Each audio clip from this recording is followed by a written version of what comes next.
Conferences like this are not possible without good partners.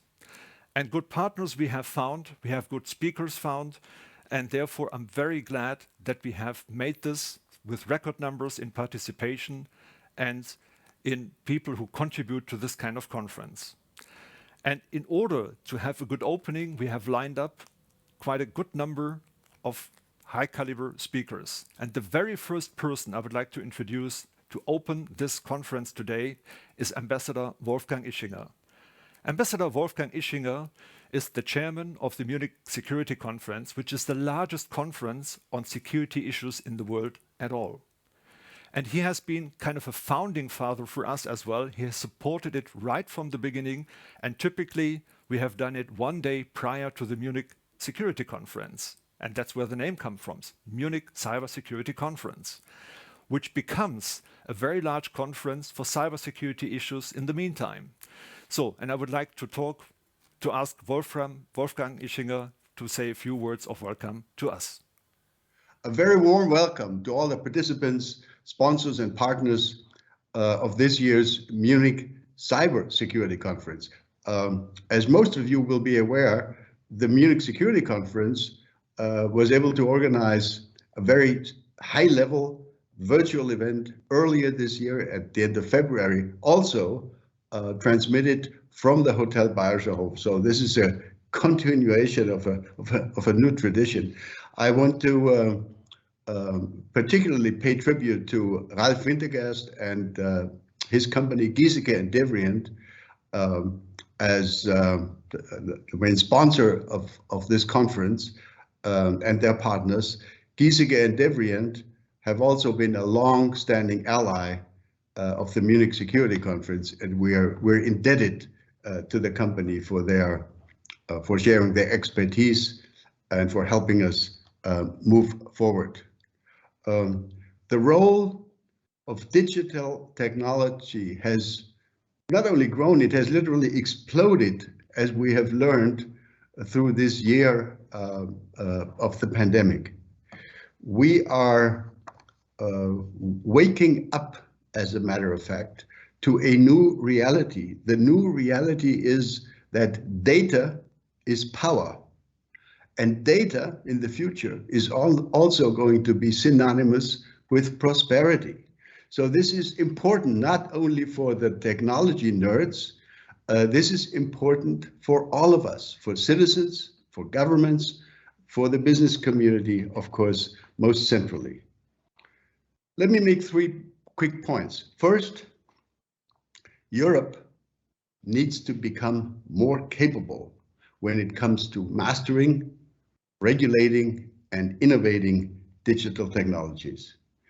This is simply a matter of guaranteeing our security and economic future, and also of promoting our own human values, including data protection and privacy considerations.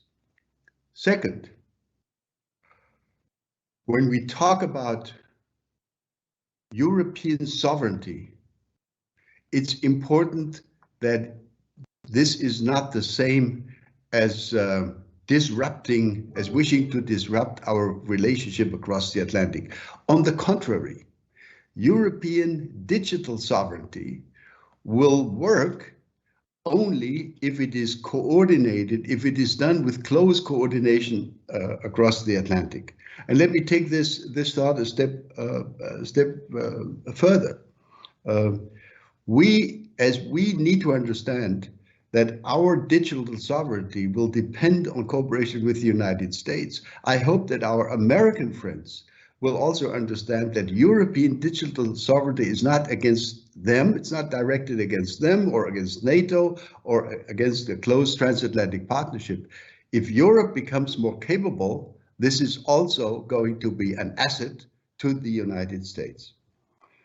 So we need to develop and pursue a common transatlantic digital agenda. The problem here is a very fundamental one.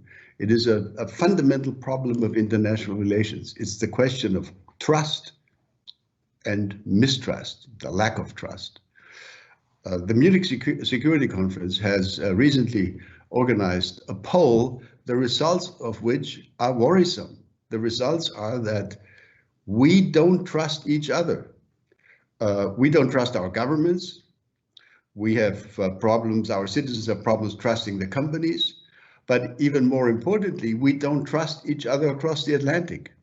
Of course, we don't trust the Chinese, but German citizens don't trust the United States either. In other words, if we want this common transatlantic digital agenda to prosper and to grow, we need to build trust. Trust, as I have often said, I'm sure many of you will have heard me say this before, trust is the currency of diplomacy.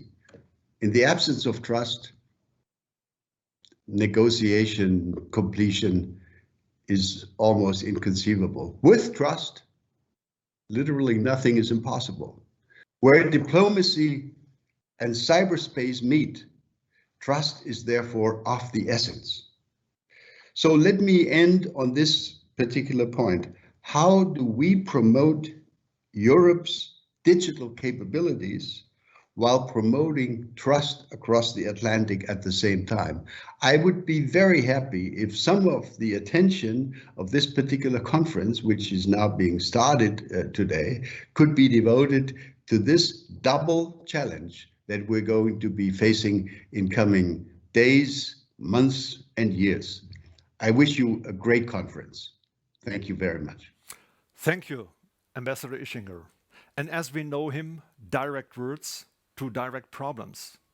And if I pick one point of Wolfgang Ischinger's speech is Europe's capabilities, then I pull back on my introduction speech where I said that China has catched up with the United States in terms of innovation spent in technology, R&D.